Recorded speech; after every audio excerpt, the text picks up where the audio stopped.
नमस्ते बच्चों, my self Jaiswal sir. हम पढ़ रहे हैं class 9th science chapter work and energy. We are at exercises and at question number 8. So question number 8 says, does the transfer of energy takes place when you push a huge rock with all your might and fail to move it? Where is the energy you spend going? अगर आप पूरे force के साथ किसी rock को push करते हैं but rock you fail to displace that rock, then पूछा जा रहा है कि does the transfer of energy takes place in doing so, and फिर भी हम थक जाते हैं, we get tired, then where the energy is going? अगर वर्क डन नहीं हुआ तो एनर्जी कहाँ गई? That is question number 8. So जब हम किसी चीज को पुश करते हैं, किसी हैवियर रॉक को, तो in that case there is the we apply force. तो हम इसमें फोर्स अप्लाई करते हैं पुश करने पर, but the rock is not getting moved. ऐसे हम करते हैं. तो where does the energy is going while doing so? So the place where we push, there is a certain deformation takes place. वहाँ कुछ इलेक्ट्रॉन है जो दब जाते हैं और थोड़ा सा डिफॉर्मेशन हो जाता है, वो हमें पता नहीं चलता है. बट हम किसी भी चीज को प्रेस करेंगे तो एटम को एटम के रिस्पेक्ट में प्रेस करेंगे तो उसी में हमारी सारी एनर्जी यूज हो जाती है. तो हम इसको थोड़ा सा डिफॉर्म कर देते हैं प्रेस करते समय. तो किसी भी चीज को डिफॉर्म करेंगे तो भी वर्क डन होता है. आप एक किसी भी स्माइली बॉल को पुश करेंगे तो भी उसमें भी डिफॉर्मेशन में भी तो वर्क डन होता है. So yes, the transfer of energy takes place.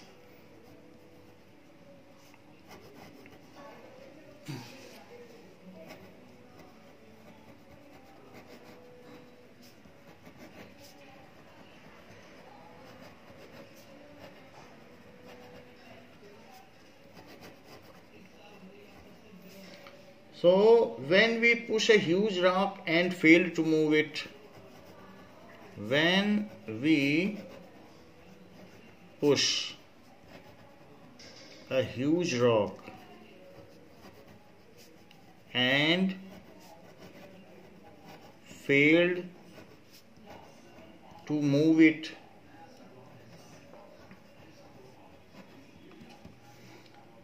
The energy spend, तब भी उसमें भी transfer of energy takes place होती है, क्योंकि हम थक जाते हैं तो हमारी मस्कुलर एनर्जी कहीं ना कहीं तो गई है. So the energy spend by us get stored in the rock as potential energy. The energy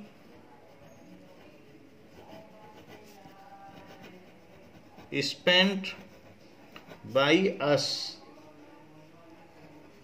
get stored in rock in form of potential energy. ऐसा कैसे? जैसे आपने कभी क्रॉस बो, जो धनुष बाण है, उसका अगर आपने उसको खींच लिया उसकी स्ट्रिंग को, तो उसके कॉन्फ़िगरेशन में आपने चेंज कर दिया. उसके जो इलेक्ट्रॉनिक स्ट्रक्चर है, एटॉमिक स्ट्रक्चर है, मॉलिकुलर स्ट्रक्चर है, उसमें चेंज कर दिया. In similar manner where you push it there you change the structure. तो जो आप एक क्रॉस बो में करते हैं वही चीज यहाँ भी हो रही है. So there also the potential energy is getting stored due to change in configuration, and here also as there is a minute change in configuration takes place at the place of pushing, so there the potential energy get stored. The deformation in rock is so small that it cannot be observed by us. The deformation in rock is so small that it cannot be perceived by us. वो हमें दिखाई नहीं पड़ता है. It can not be seen by us.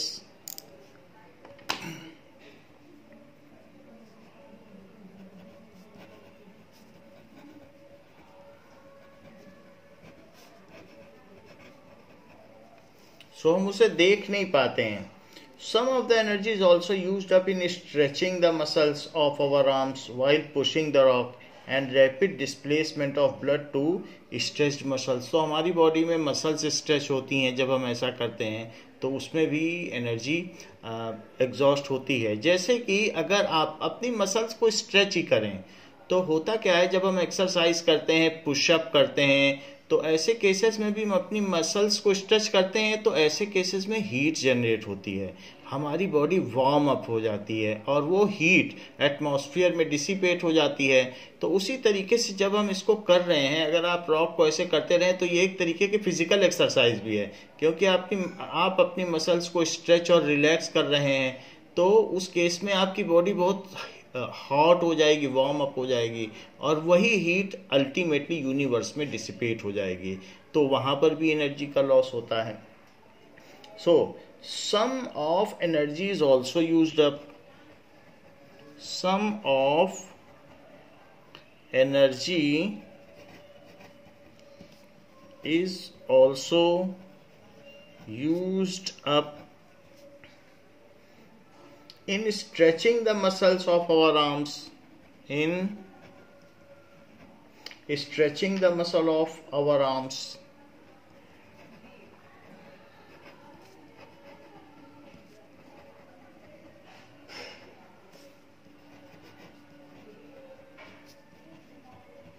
So इस तरीके से total energy का कंजम्पशन हो जाता है. कुछ तो पोटेंशियल एनर्जी में लॉस है और कुछ मस्कुलर एनर्जी के स्ट्रेच में लॉस है. Question number 9.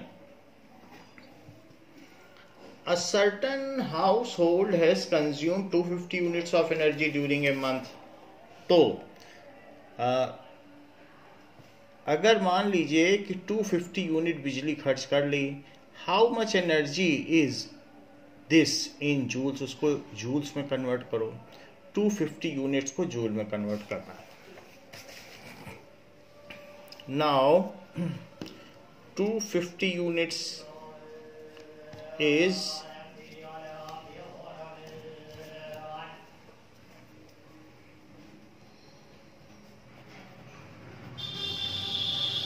इसको कहा जा सकता है 250 किलो वॉट आवर, क्योंकि यूनिट्स किसको कहते हैं? Kilowatt hour.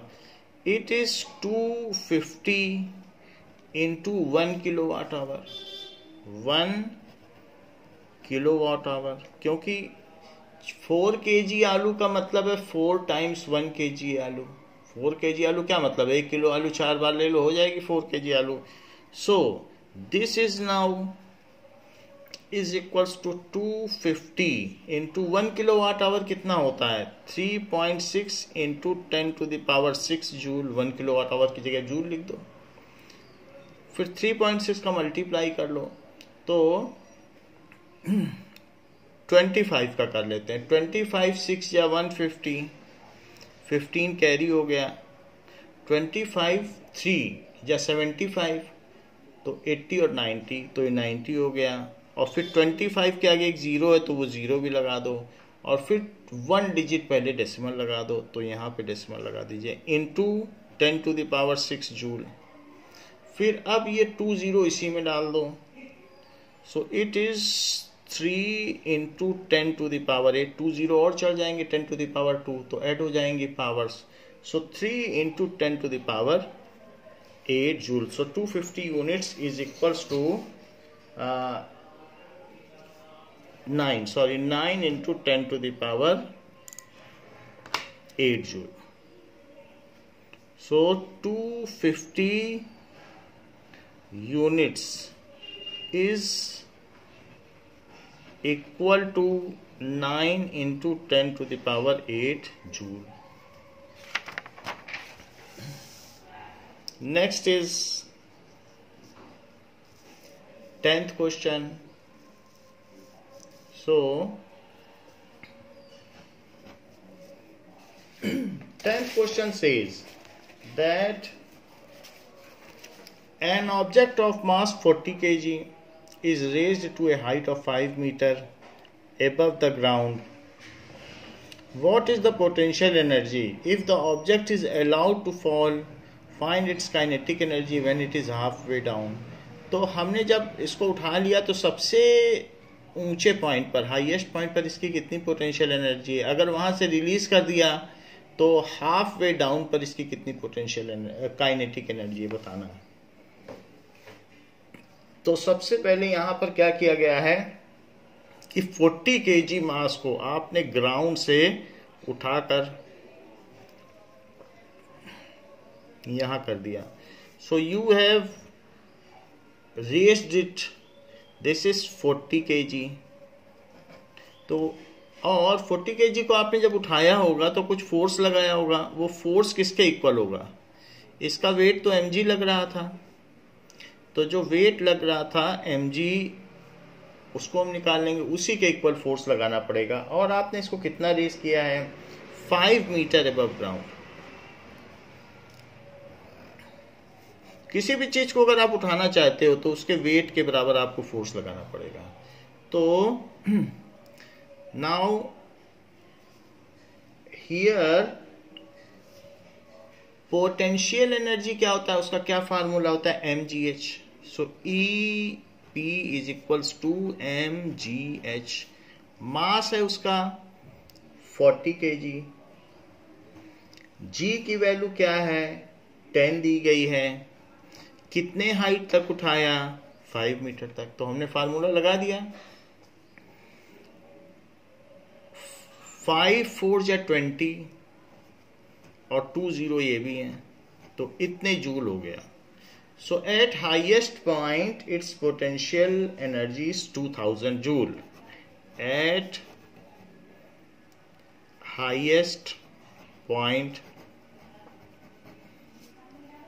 its potential energy is 2000 joule. When it is dropped down, अगर वहां से इसे छोड़ दिया जाए तो हाफ वे पर, अब आधे रास्ते में आ जाएगा तो उसमें कुछ स्पीड भी हो जाएगी। जब ऊपर से छोड़ा था तो इसकी कुछ स्पीड नहीं थी, लेकिन अगर आधे रास्ते पर फ्री फॉल करेगा तो स्पीड आ जाएगी। तो हमें इसकी काइनेटिक एनर्जी निकालनी है। तो अब हम काइनेमेटिक इक्वेशन यूज करेंगे third. So half way down का कितना मतलब समझते हो, आधे रास्ते पर, that is 2.5 metre. So if it is dropped या released from highest point,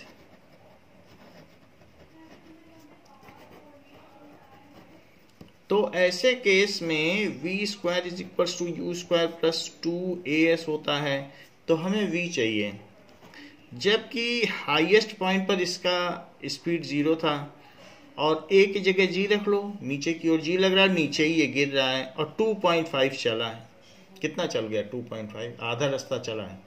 so v square क्या हो जाएगा 2 इंटू, नाउ g की वैल्यू इन्होंने 10 लेने को बोली है तो 10 ले लेते हैं और इंटू 2.5, तो v स्क्वायर क्या हो गया 2.5 का 2 में मल्टीप्लाई करिए, इसका डबल कर दीजिए तो 5 हो जाएगा। 5 का 10 में मल्टीप्लाई करो तो it is 50। v square is equals to 50। चूंकि ये v स्क्वायर है तो मीटर स्क्वायर पर सेकंड स्क्वायर, यूनिट v की क्या होती है मीटर पर सेकंड, पूरे का स्क्वायर कर लो, है ना, क्योंकि v की यूनिट मीटर पर सेकंड, तो v स्क्वायर की यूनिट मीटर स्क्वायर पर सेकंड स्क्वायर, सभी पे स्क्वायर लग जाएगा। हम v की वैल्यू नहीं कैलकुलेट करेंगे क्योंकि हमें v स्क्वायर ही चाहिए काइनेटिक एनर्जी के लिए। तो अब काइनेटिक एनर्जी क्या होगी हाफ वे डाउन पर, हाफ mv स्क्वायर, क्योंकि v स्क्वायर चाहिए था हमको तो हमने इसका रूट नहीं निकाला। इट इज हाफ, कितने केजी का ऑब्जेक्ट है 40 और 50 है v स्क्वायर की वैल्यू। यदि 2 से इसको कैंसिल कर दिया जाए तो 20 हो जाएगा। सो 5 2 जा 10। So kinetic energy at half way down position is 1000 joule. So kinetic energy at half way down position is 1000 joule, इतनी हो जाएगी। Now question number 11.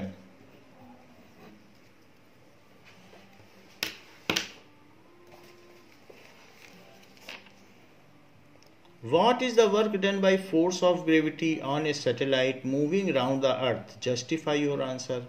तो अगर अर्थ के चारों ओर एक सैटेलाइट मूव कर रही है, ये अर्थ है और ये एक सैटेलाइट है और ये ऐसे इसके चारों ओर मूव कर रही है, तो अर्थ इस पर अपनी ओर एक ग्रेविटेशनल फोर्स लगा रही है, ग्रेविटेशनल फोर्स. लेकिन ये सैटेलाइट इसके परपेंडिकुलर चल रही है, इसका डिस्प्लेसमेंट फोर्स इधर है, ये इधर मूव कर रही, तो ये परपेंडिकुलर हो गया. As motion of satellite is perpendicular to force और अगर डिस्प्लेसमेंट परपेंडिकुलर होंगे तो वर्क डन 0 होता है. तो वही चीज यहां पूछी गई है. So, when satellite कोई उपग्रह होता है तो when satellite moves around Earth in circular path, then gravitational force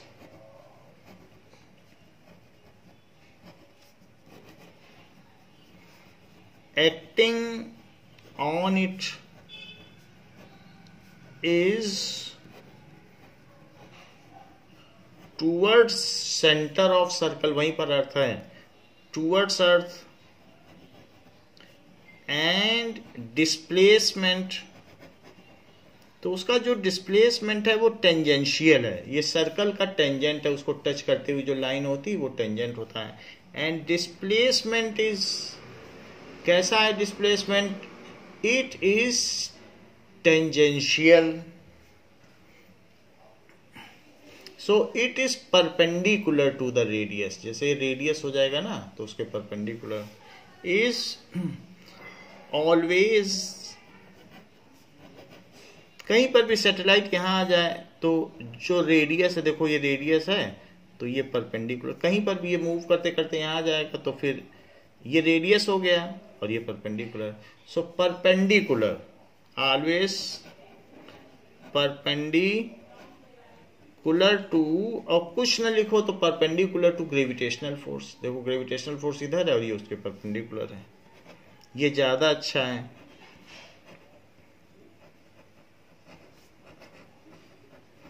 तो एज जो एस है वो परपेंडिकुलर टू एफ है. कभी भी अगर एस और एफ परपेंडिकुलर हो जाएंगे तो वर्क डन 0 हो जाएगा.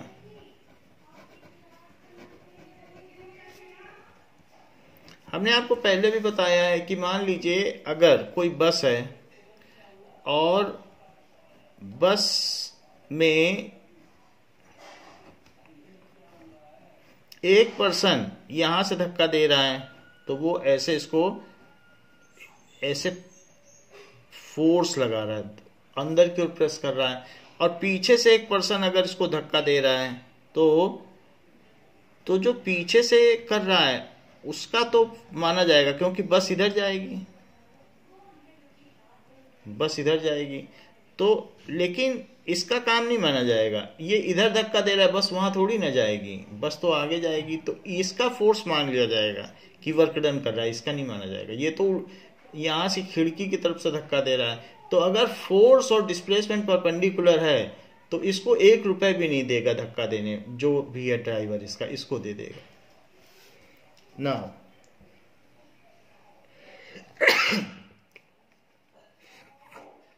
तो ये कंडीशन है कि जब ये परपेंडिकुलर होंगे तो वर्क डन 0 होगा. क्वेश्चन नंबर 12 देखिए. Can there be displacement of an object in absence of force acting on it? अगर कोई फोर्स ना लगे तो भी क्या कोई चीज चल सकती है?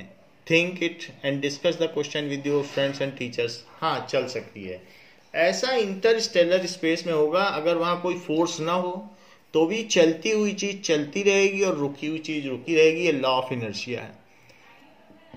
इसमें इनर्शिया ऑफ मोशन कहता है कि अगर एक ऑब्जेक्ट चल रहा है और उस पर कोई फोर्स न लगे तो वो टिल इटर्निटी, अनंत काल तक उसी स्पीड से, with the same speed in the same direction, it continue to move. तो फोर्स नहीं लग रहा है बट वो मूव कर रही है। There are so many planets, stars, satellites, natural satellites are moving in our space with no force acting on it. तो ऐसा हो सकता है। So yes, there can be displacement of an object. There can be.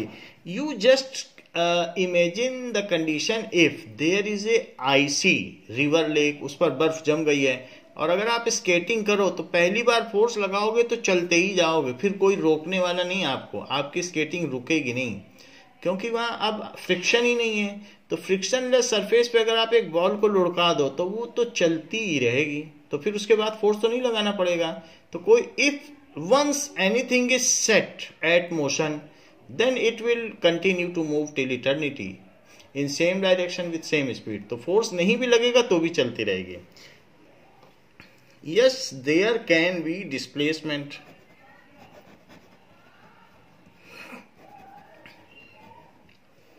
Of an object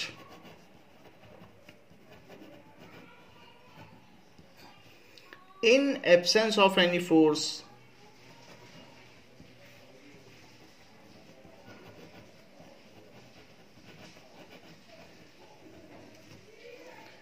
acting on it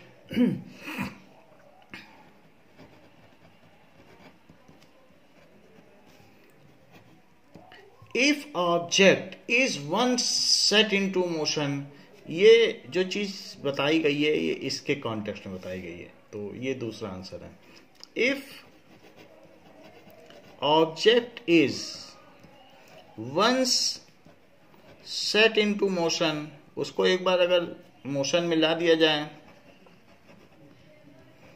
and there are no dissipative forces, कोई friction ना हो और no force acting on that object, and there is complete absence of dissipative force, जो उसकी energy को कम कर दें उसको कहते हैं डिसिपेटिव फोर्स। जैसे फ्रिक्शन है तो बॉल चलती चलती रुक जाती है, कहाँ गई उसकी एनर्जी? फील्ड में भी आपने बॉल मारी और बाउंड्री पे नहीं पहुंची, क्यों नहीं पहुंची? क्योंकि ग्रास के फ्रिक्शन ने उसे रोक दिया, उसकी जो एनर्जी थी वो हीट एनर्जी में कन्वर्ट हो गई। So in absence of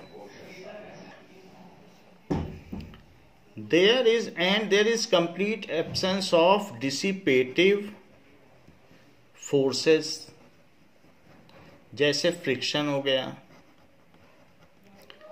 and any other force, कोई ग्रेविटी भी ना हो, कुछ भी ना काम कर रही हो, तो ना तो फ्रिक्शन हो ना कोई और फोर्स हो।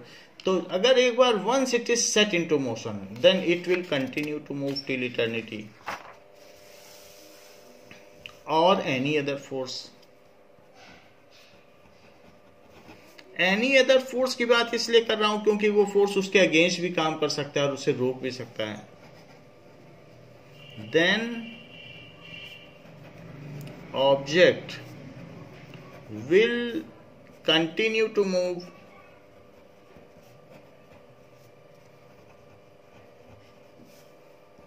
in same direction with same speed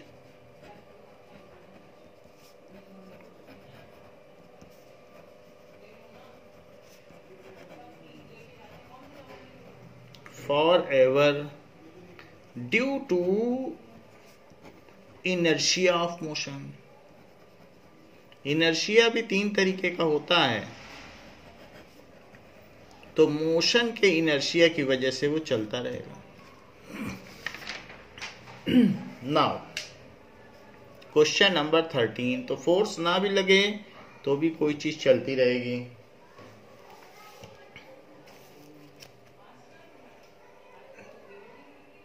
An electric heater is rated 1500 watt.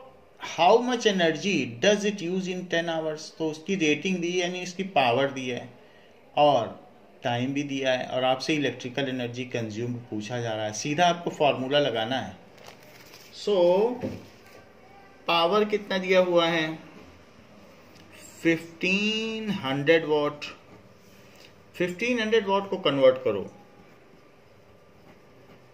Kilowatt में, तो कैसे इसको मल्टीप्लाई कर दो 1 किलोवाट अपॉन 1000 वाट, दोनों सेम होते हैं तो ये 1 माना जाएगा क्योंकि 30/30 दोनों चीज इक्वल, तो मैंने 1 से मल्टीप्लाई कर दिया। वॉट ऊपर है तो वॉट नीचे रखा क्योंकि वॉट हटाना है, किलोवाट हमें लाना है, तो जिसको कट करना वो चीज नीचे। अगर किलोवाट कट करना होता तो इसको पलट देते, 2 जीरो से 2 जीरो कट कर दिया तो ये 1.5 किलोवाट बच गया। तो हमने पावर बदल दी। टाइम कितना दिया है 10 hour. So electrical energy consumed क्या होता है,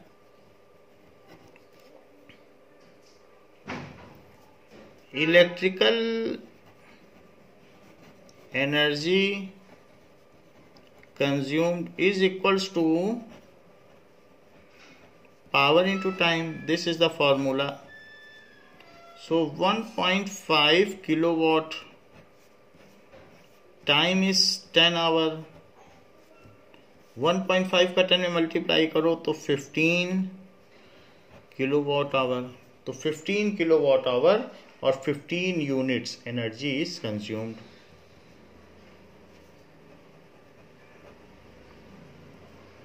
So energy consumed is 15 units.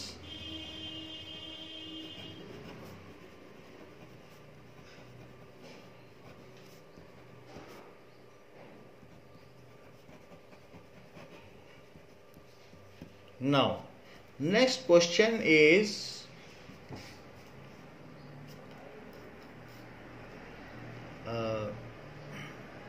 13 question छूट गया है, ये हम लोगों ने 14th क्वेश्चन कर लिया है। सो 13th क्वेश्चन अब कर लेते हैं। This is 14th।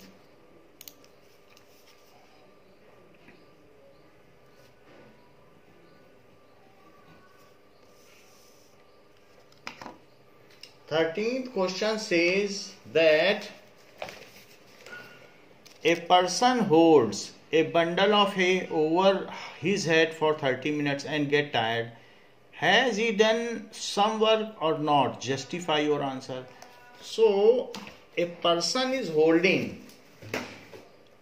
a bundle of hay over her head. So एक पर्सन है जिसने अपने सर पर एक बंडल ऑफ हे रखा हुआ है। So he holds a bundle of hay over her head. सो इस तरीके से उसने हे का बंडल रखा हुआ है एंड गेट टायर्ड। 30 मिनट्स तक उसने इसको पकड़ा हुआ है। Now so as the person get tired, so has he done any work, उसने तो कोई काम नहीं किया, कोई डिस्प्लेसमेंट भी नहीं हुआ, तो एनर्जी कहाँ कंज्यूम हो गई। So the person holding a bundle get tired due to muscular exertion, क्योंकि जो उसके मसल्स हैं वो आपस में किसी एक पर्टिकुलर कंडीशन में थे, तो मस्कुलर फटीग, तो जो मसल्स होती हैं उनको आपको उस पर फोर्स लगाना पड़ेगा, तो उसकी वजह से आपकी बॉडी में जो केमिकल एनर्जी है या फूड एनर्जी वो हीट एनर्जी में कन्वर्ट होगी। कभी भी आप कोई मस्कुलर वर्क करोगे तो आपकी केमिकल एनर्जी हीट एनर्जी में, जो केमिकल एनर्जी है वो मस्कुलर एक्सर्शन की वजह से हीट एनर्जी में कन्वर्ट हो जाएगी और आपकी बॉडी से डिसिपेट हो जाएगी। तो जब भी बॉडी से एनर्जी कम होगी तो हम टायर्ड हो जाएंगे। तो इसलिए मस्कुलर फटीग के वजह से, मस्कुलर एक्सर्शन के वजह से या मस्कुलर वर्क की वजह से वो टायर्ड हुआ है। और वैसे ये जो भूसे का बंडल है, the bundle of hay is not displaced, so no work is done. सिर्फ वो हाफ एन आवर लेके खड़ा है। So person holding a bundle of hey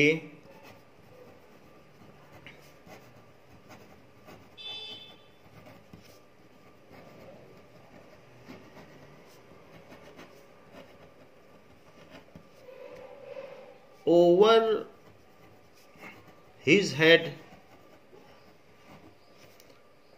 for 30 minutes.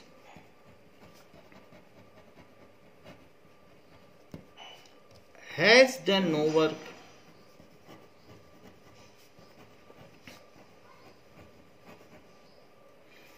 Because he has not moved the bundle.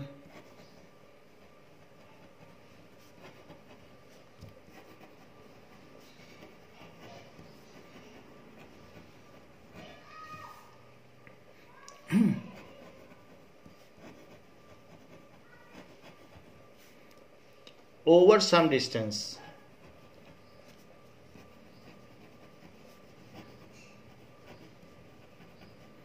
Because उसने कोई displacement नहीं किया, so has not done no work. But he get tired. उसकी energy consume हो गई ड्यू टू मस्कुलर फटीग.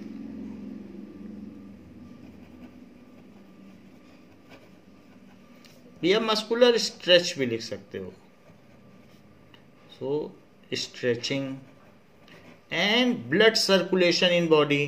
तो ऐसे खड़े रहने में ब्लड को तेजी से सर्कुलेट करना पड़ता है. And blood circulation in body, इस वजह से वो टायर्ड हो गया. मस्कुलर स्ट्रेच की वजह से टायर्ड हो गया. एंड द एनर्जी जो इसमें ट्रांसफॉर्मेशन हुआ है is the chemical energy to muscular energy then heat energy. The energy transformation क्या क्या हुआ है, और फिर हीट एनर्जी जो होगी वो तो डिसिपेट हो जाएगी.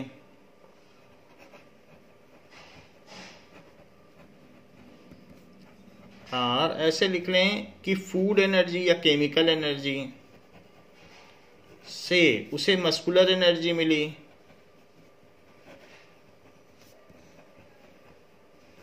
और मस्कुलर एनर्जी से उसको मिल जाएगी हीट एनर्जी.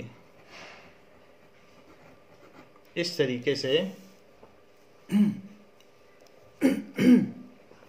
वो थक जाता है, क्योंकि हीट एनर्जी तो अल्टीमेटली नेचर में डिसिपेट हो जाएगी. 14th क्वेश्चन हमने कर लिया है. Now we will do 15th question.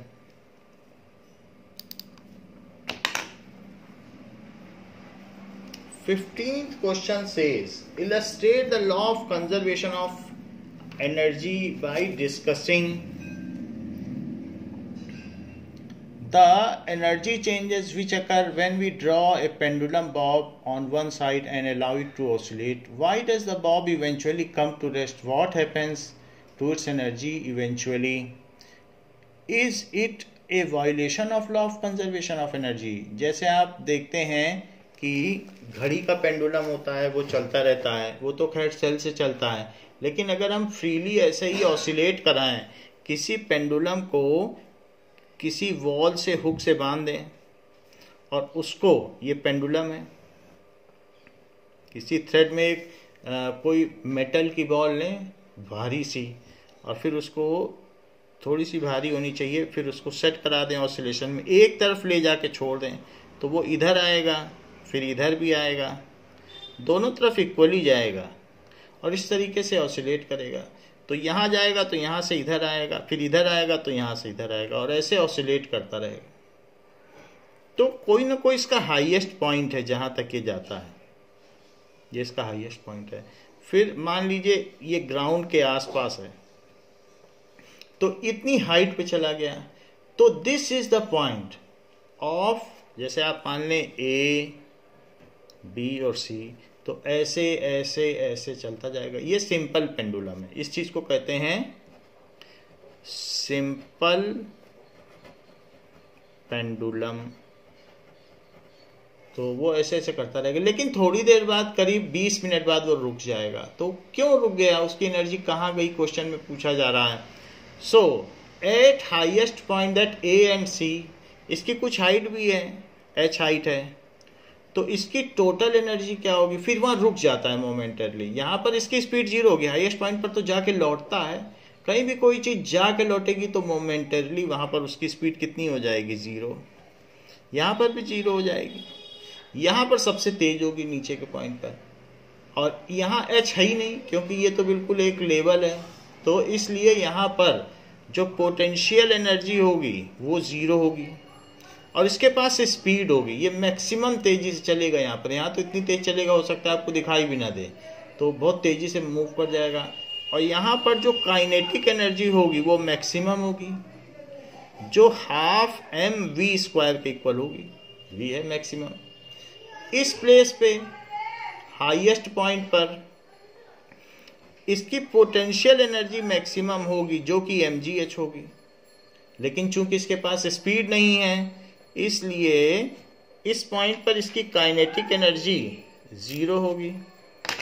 तो काइनेटिक एनर्जी नहीं होगी, स्पीड नहीं है, मोशन की वजह से एनर्जी होती काइनेटिक एनर्जी। अब चूंकि वहां पे वो मोमेंटरीली रुक गया है, देखो रुक जाता है तभी तो लौटेगा, तो हाईएस्ट पॉइंट पर kinetic energy 0, potential energy maximum, lowest point पर potential energy 0, kinetic energy maximum.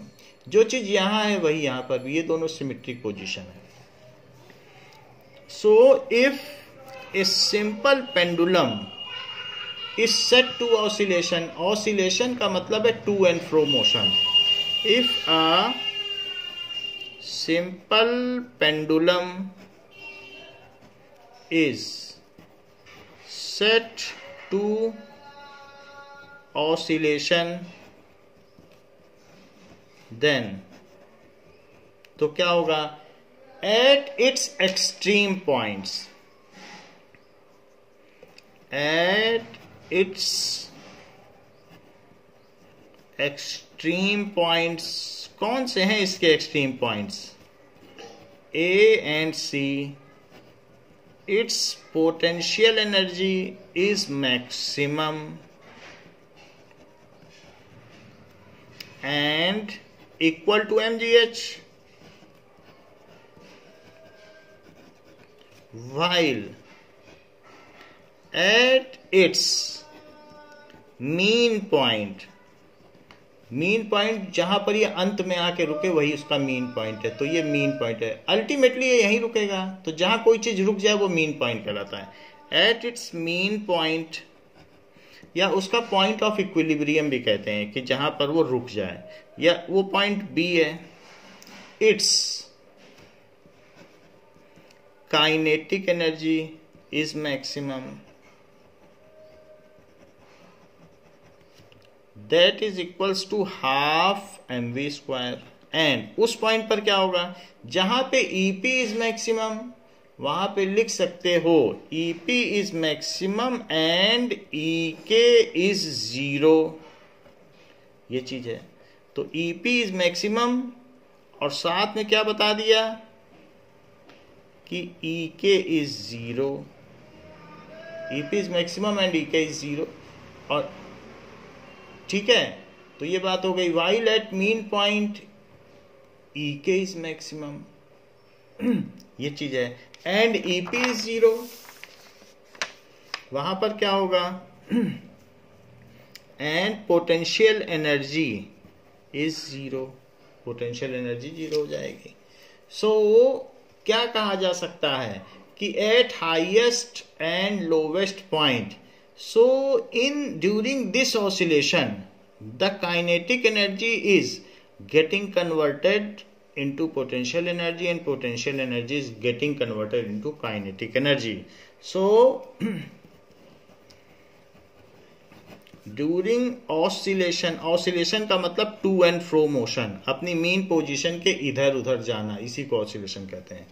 So kinetic energy and potential energy are interconverted into each other.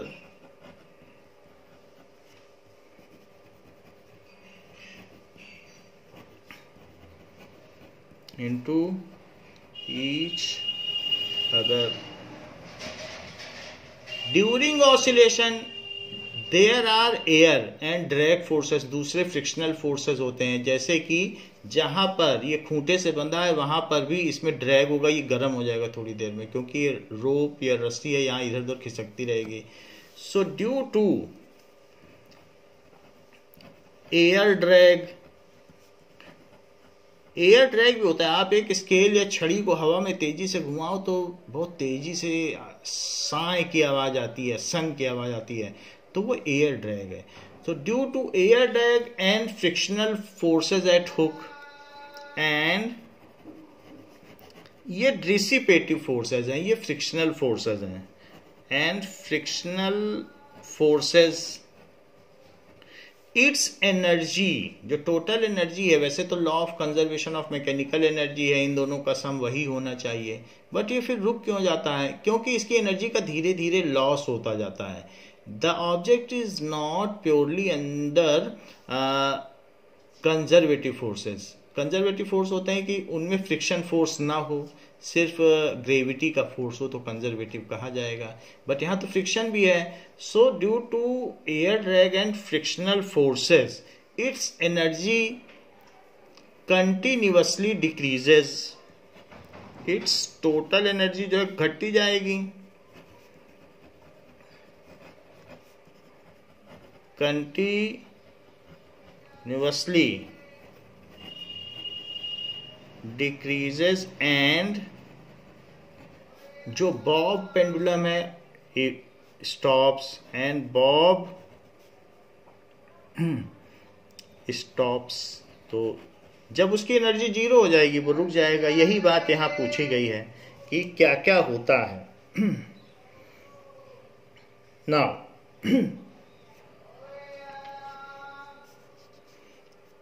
Next question is 16th question. So 16th question says that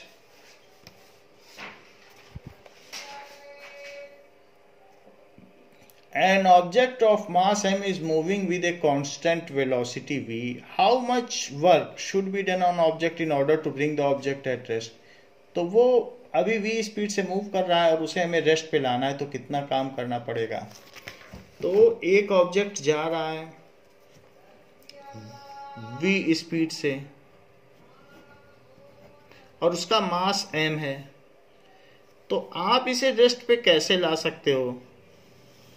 या तो आप काम करो, आप नहीं करना चाहते हो तो फ्रिक्शन भी काम कर सकता है, क्योंकि फ्रिक्शन अपोजिट होता है मोशन के, और नहीं तो आप ही उल्टा खींच लो, दोनों में से कुछ भी हो सकता है। अगर फ्रिक्शन लेस सरफेस है तो आप काम करो। सो इस पर कुछ ना कुछ तो वर्क डन करना पड़ेगा, और जिससे कि ये चीज रेस्ट पर आ जाए। तो इसकी इनिशियल स्पीड v है या v इनिशियल है, तो जो आप ये कह सकते हैं कि v इनिशियल जो है वो v है, और जो v फाइनल है वो 0 है, रुक जाए, ऐसा हो जाए। तो कुछ ना कुछ आपको वर्क डन करना पड़ेगा, इसको उल्टा खींचना पड़ेगा तभी रुकेगा। उधर ही धक्का दोगे तब थोड़ी ना उसकी स्पीड 0 हो जाएगी। तो और इसमें आप कुछ डिस्प्लेसमेंट भी करोगे, कहीं ना कहीं जाके रुकेगा।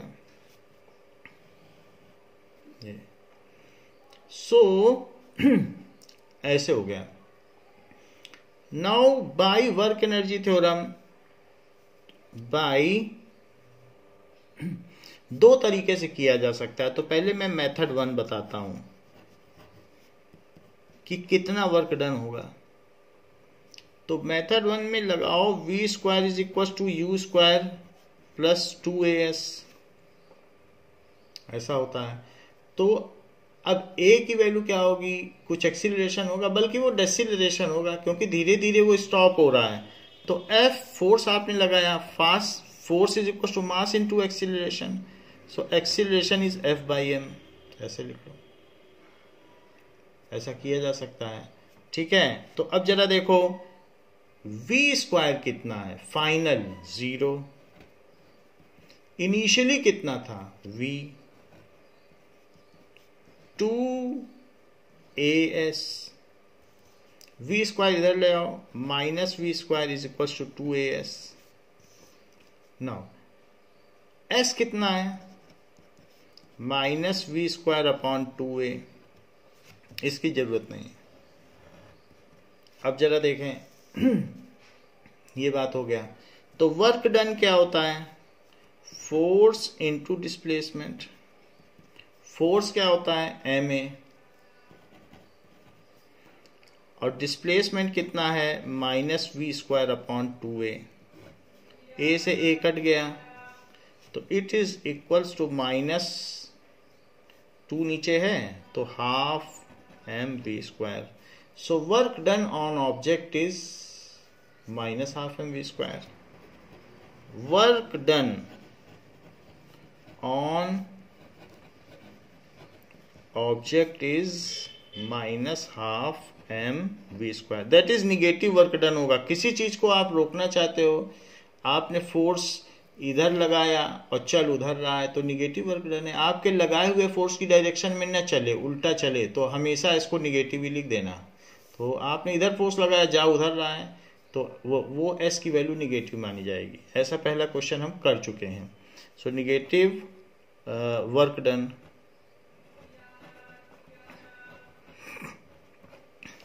तो इतना वर्क डन करना पड़ेगा. दूसरा मेथड देखो, दूसरा जरा आसान है, method 2.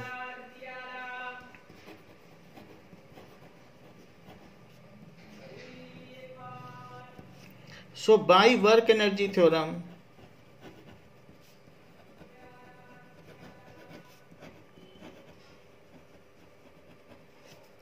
Work is equals to change in kinetic energy. Kinetic energy final minus kinetic energy initial. तो half M v final square minus half M v initial square. ऐसे कर लिया. फाइनल स्पीड इसकी कितनी है? फाइनली क्या ये रुक गया है? हाफ एम को कॉमन ले लो, v final square minus v initial square. Finally तो वो रुक गया है, तो 0 स्क्वायर. और इनिशियल स्पीड कितनी थी? v. तो it is equals to half M minus V square. That is equals to minus half M V square. तो जो वर्क डन है वो इतना आ गया. आपको जो मन करे वही फार्मूला लगा दें. पहले वाले में एक तो हमने न्यूटन का सेकंड लॉ ऑफ मोशन लगाया है और दूसरा हमने ये वाला लगाया, फिर ये फार्मूला लगा दे, उससे भी आ जाएगा. तो ये अगर आपको ठीक लगता है ये लगा दो. ये टीचर प्रिफर करते हैं तो ये अच्छा रहेगा. Now 17th question.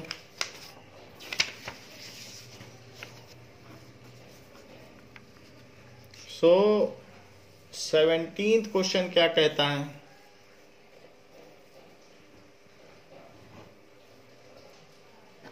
Calculate work required to be done to stop a car of 1500 kg moving at a velocity of 60 km per hour. तो एक कार मूव कर रही है, तो उसको हम स्टॉप करना चाहते हैं जो कि 60 किलोमीटर पर आवर से चल रही है. तो 60 किलोमीटर पर आवर से चलने वाली कार को हम रोकना चाहते हैं और उसका मास कितना है? 1500 kg. इस पर कौन वर्क डन करेगा? कोई धक्का तो लगाएगा नहीं. तो इस पर जो वर्क डन होगा वो ब्रेक करेगी. तो ब्रेक वर्क डन करती है. इंजन चलाता है, ब्रेक रोकता है. तो मान लीजिए ये कार आगे चल के रुक जाएगी और अगर ब्रेक ना काम करे तो ऐसे केस में ग्राउंड का फ्रिक्शन भी इसको रोक सकता है. तो ये 1500 kg की कार आगे रुक गई और इसकी फाइनल स्पीड 0 हो गई, जबकि इसकी इनिशियल स्पीड इतनी है. तो अब जरा देखिए इस पर कितना काम होगा. एक तो फार्मूला हमने आपको बताया कि F is equals to M A लगा देना. F is equals to M A का भी हमें पता नहीं है, तो मास पता है. तो ये चीज हो गई, इतने न्यूटन हो गया. अच्छा, एक हमने क्या बताया? पिछले सवाल वाला ही मेथड लगा रहा हूं. V square is equal to you square plus 2as. Final speed कितनी है? 0. इनिशियल कितनी थी? 60 किलोमीटर पर आवर. इसको बदलना पड़ेगा, तो इसको यहीं बदल लीजिए. It is equal to 60 kilometre per hour है, तो 60 इंटू 5/18 मीटर पर सेकेंड. अब इसे 6 से कट कर दो तो ये 10 आ जाएगा और ये कितना आ जाएगा? 3. 6 से कट करोगे तो 6 3 जा 18, 6 10 जा 50/3 मीटर पर सेकंड हो गया,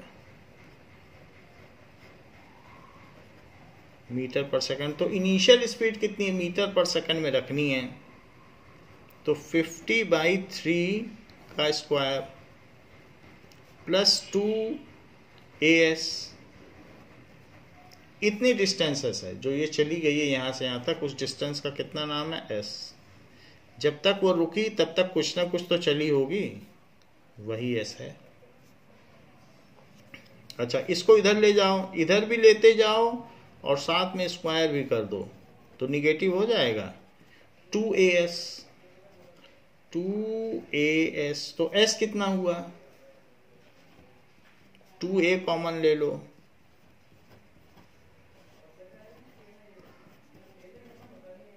ये S आ गया। अब बस जब ये आ गया, ऐसे ही पहले भी किया था पिछले सवाल में। सो वर्क डन क्या होता है, फोर्स इनटू डिस्प्लेसमेंट। फोर्स कितना है यहां से रख लो, डिस्प्लेसमेंट का कितना यहां से रख लो,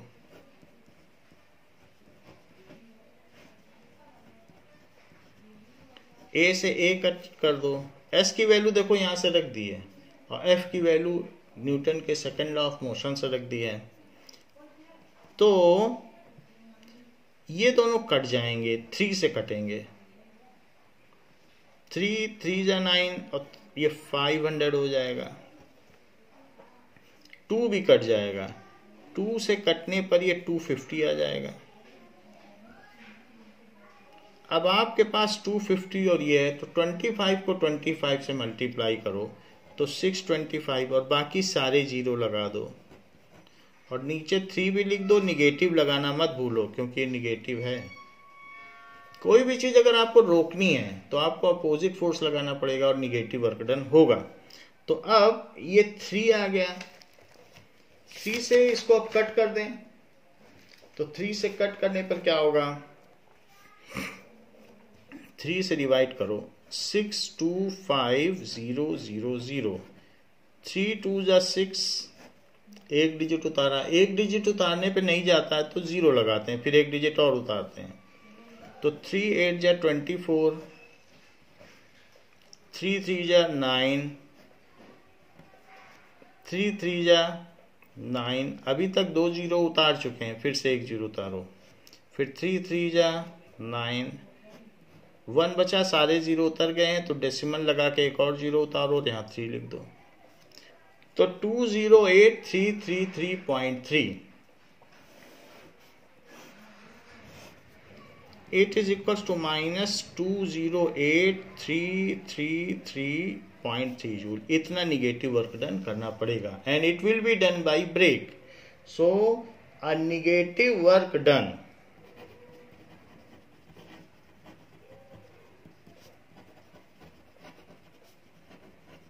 जब निगेटिव लिख दिया है तो फिर अब निगेटिव नहीं लगाना है, of 208,333.3 joule is to be done.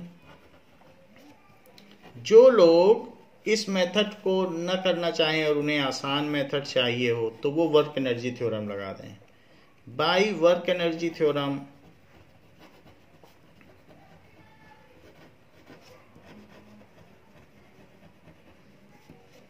तो वर्क एनर्जी थ्योरम क्या कहती है, W is equals to half m v² minus u²।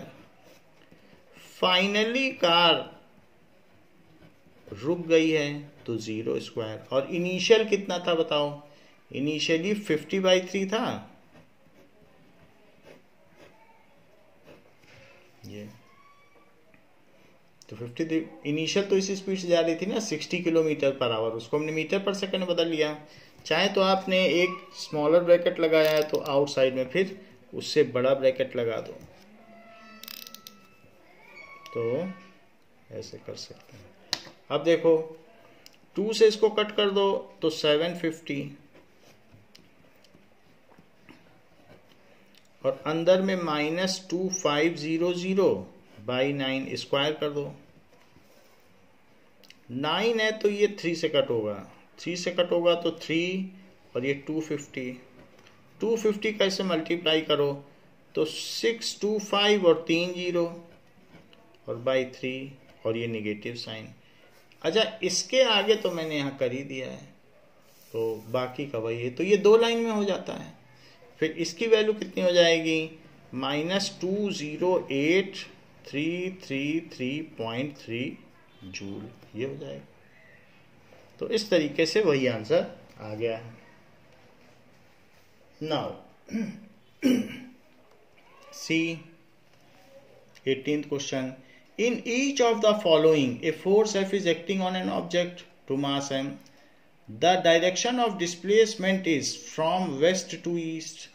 तो डायरेक्शन ऑफ हर एक में ये वेस्ट से ईस्ट जा रहा है, देख लो ईस्ट की तरफ जा रहा है, एरो लगा है डिस्प्लेसमेंट का, 3 ऑब्जेक्ट हैं। So observe the diagram carefully and state where what is where the work done is negative, where it is positive, where it is 0। तो 3 केसेस बताना है। फोर्स सब में अलग अलग है बट डायरेक्शन ऑफ डिस्प्लेसमेंट सब में एक है। सो इस तरीके से दिया गया है 18th क्वेश्चन कि पहला देखिए, force is perpendicular to displacement as, ये केस 1 है, as force is perpendicular to displacement, so work done is 0।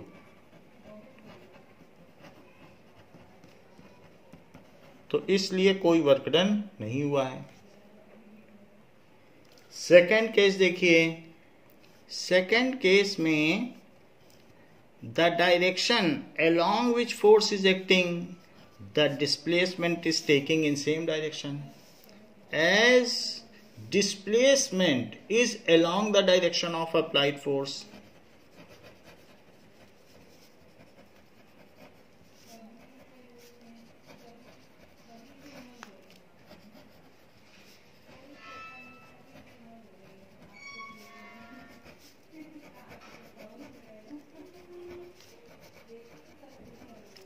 So positive work is done, क्योंकि दोनों एक तरफ चल रहे हैं तो हम इसका मतलब कि काम कर रहे हैं।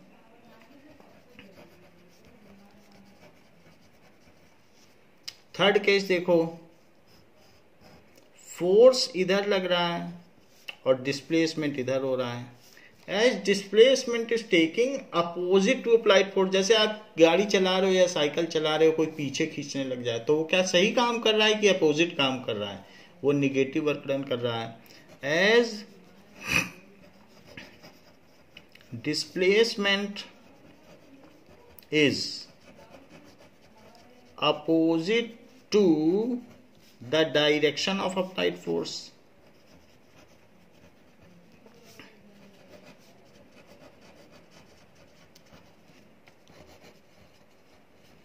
so negative work is done।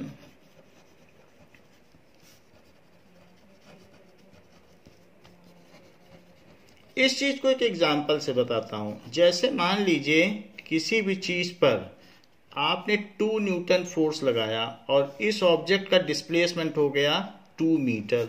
ये ऑब्जेक्ट अब यहां आ गया ऐसे, तो आपने फोर्स लगाया 2 मीटर, डिस्प्लेस हो गया। तो जो वर्क डन हो F इंटू एस, 2 इंटू 2 कर देना 4 जूल। और एक सेकंड केस लो, आपने किसी चीज पर इधर फोर्स लगाया और ऑब्जेक्ट उधर चला गया, तो अल्टीमेटली उधर कब जाएगा? मान लो बहुत स्पीड में हो और आप फोर्स लगा रहे हो तो वो रुका नहीं, छोटे बच्चे से एक गाड़ी रुक नहीं पाई, एक साइकिल रुक नहीं पाई और आगे बढ़ती चली गई। तो ऐसे केस में होता है कि हम तो फोर्स लगा रहे हैं but my force is not so much that it is able to stop the car. जैसे फ्रिक्शन की वजह से कार रुकती नहीं है, बहुत आगे तक चलती चली जाती है, बॉल आगे तक चलती चली जाती है। तो फ्रिक्शन हमेशा निगेटिव वर्क डन करता है। तो ऐसे ही हो रहा है यहाँ पर। मान लीजिए 2 न्यूटन फोर्स लगाया आपने और किसी साइकिल को ना रोक पाए, वो चल रही थी और वो 2 मीटर डिस्प्लेस भी हो गई यहाँ से यहाँ तक। तो ऐसे केस में जब वर्क डन लिखना तो आप ये लिख देना, फोर्स को या तो निगेटिव ले लेना या डिस्प्लेसमेंट को, एक को निगेटिव ले लेना, क्योंकि अपोजिट गया ना, ऑब्जेक्ट इधर जा रहा है तो इधर जा रहा है, फोर्स इधर और ये इधर जा रहा है, तो इसको 2 ले लिया और डिस्प्लेसमेंट को निगेटिव ले लिया, तो दैट इज -4 जूल। तो निगेटिव वर्क डन। या तो आप फोर्स को निगेटिव ले सकते हो, किसी एक को निगेटिव ले सकते हो, प्रिफरेबली जो लेफ्ट जा रहा हो उसे निगेटिव लेना अच्छा होता है, तो आप इसमें भी निगेटिव लगा देते हो। अभी नेक्स्ट क्लास में ये बात हम देख लेंगे कि जो चीज लेफ्ट में हो उसे माइनस लिया जाए। हमने तो खैर यहाँ डिस्प्लेसमेंट लिया है, बट आप चाहें तो फोर्स में निगेटिव लगा सकते हैं, अभी कोई गलत नहीं, एक में निगेटिव लगाना है अगर अपोजिट है दोनों। Now next question is 19th question.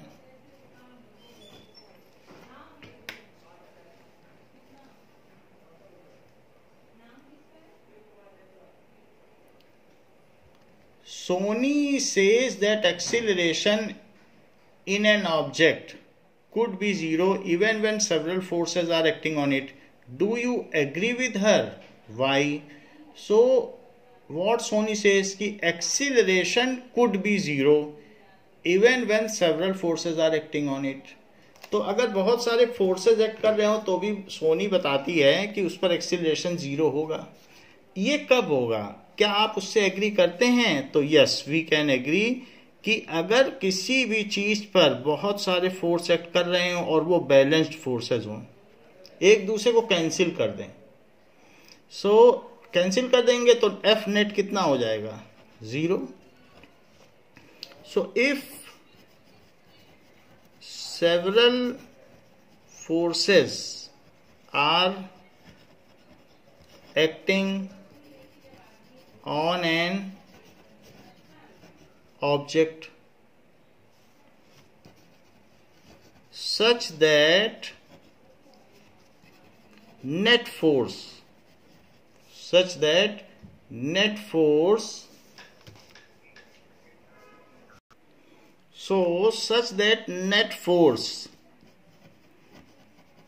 acting on it is 0, that is object is under balanced force.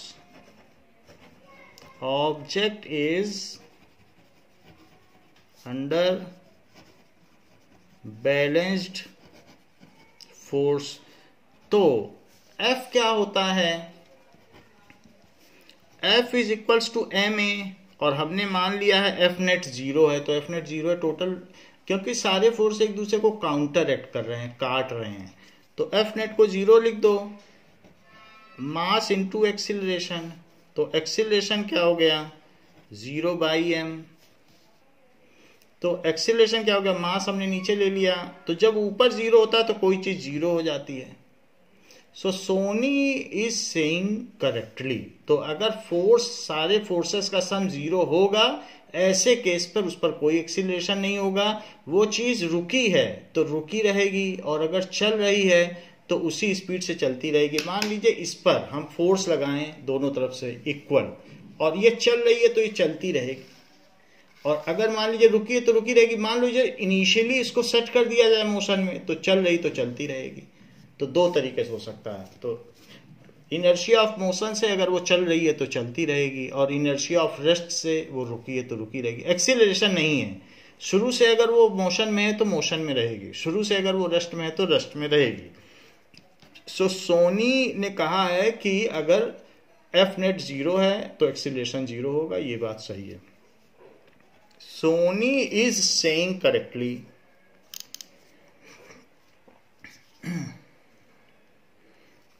is saying correctly. 20th question. Find the energy in kilowatt hour consumed in 10 hour by 4 devices of power 500 watt each. तो 4 devices हैं, तो हमको पता करना है कि total energy कितनी consume हुई जबकि 10 आवर्स तक चल रही है। Now so power of one device, एक डिवाइस की पावर कितनी है? So P is equals to 500 watt one device के लिए। और रनिंग टाइम कितना है? रनिंग टाइम टोटल कितनी देर के लिए पंखे चल रहे हैं या जो भी चल रहे हैं। सो running time is 10 hours. Total power of 4 device, 4 चीजें चल रही हैं तो सबका पावर जोड़ दो।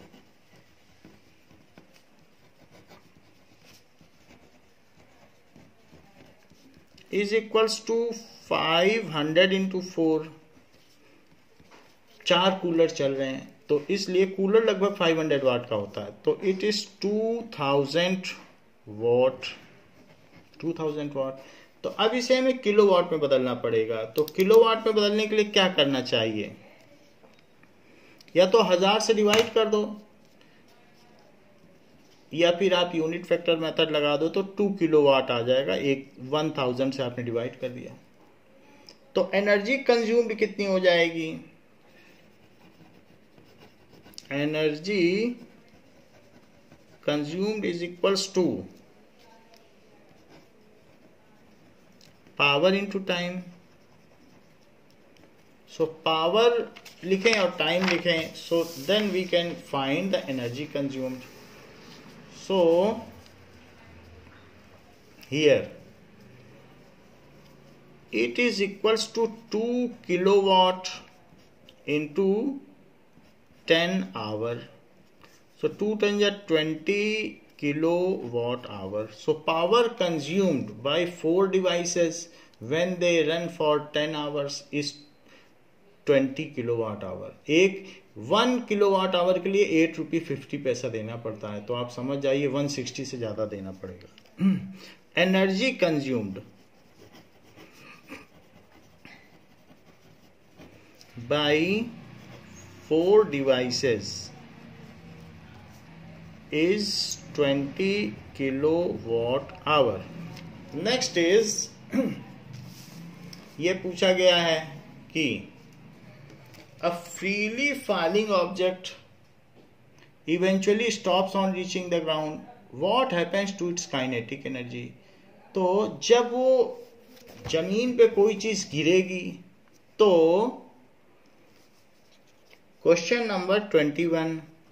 So if an object falls on ground, freely falling object है, तो जब वो ग्राउंड पे गिरेगा देन इट विल स्ट्राइक, इसका कोलिजन होगा तो वो रुक जाएगा। अभी तक इसके पहले रुकने से पहले तो उसके पास काइनेटिक एनर्जी थी, वेलोसिटी थी, तो उसकी काइनेटिक एनर्जी कहां गई? So when freely falling object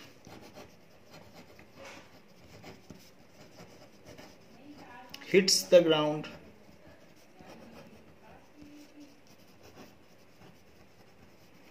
then its kinetic energy is converted into sound energy and heat energy and also utilized in deformation of the object produced, क्योंकि उसमें object में कुछ ना कुछ टूट फूट भी होती है। then its kinetic energy is converted into sound energy. जमीन पे हीट हो रहा है तो हीट भी प्रोड्यूस होगी, heat energy, and utilised in deformation produced on ground, ground में भी टूट फूट होगी, एंड इन ऑब्जेक्ट, दोनों में टूट फूट होगी, तो दो जगह एनर्जी का यूटिलाइजेशन हो जाएगा और फिर ultimately the object will stop, सारी एनर्जी कन्वर्ट हो गई। So it is converted into and ultimately object comes to rest. तो इस तरीके से ये हमारा chapter work and energy over होता है। नेक्स्ट चैप्टर हम नेक्स्ट क्लास में करेंगे। इस क्लास के लिए बच्चों इतना ही। Thank you.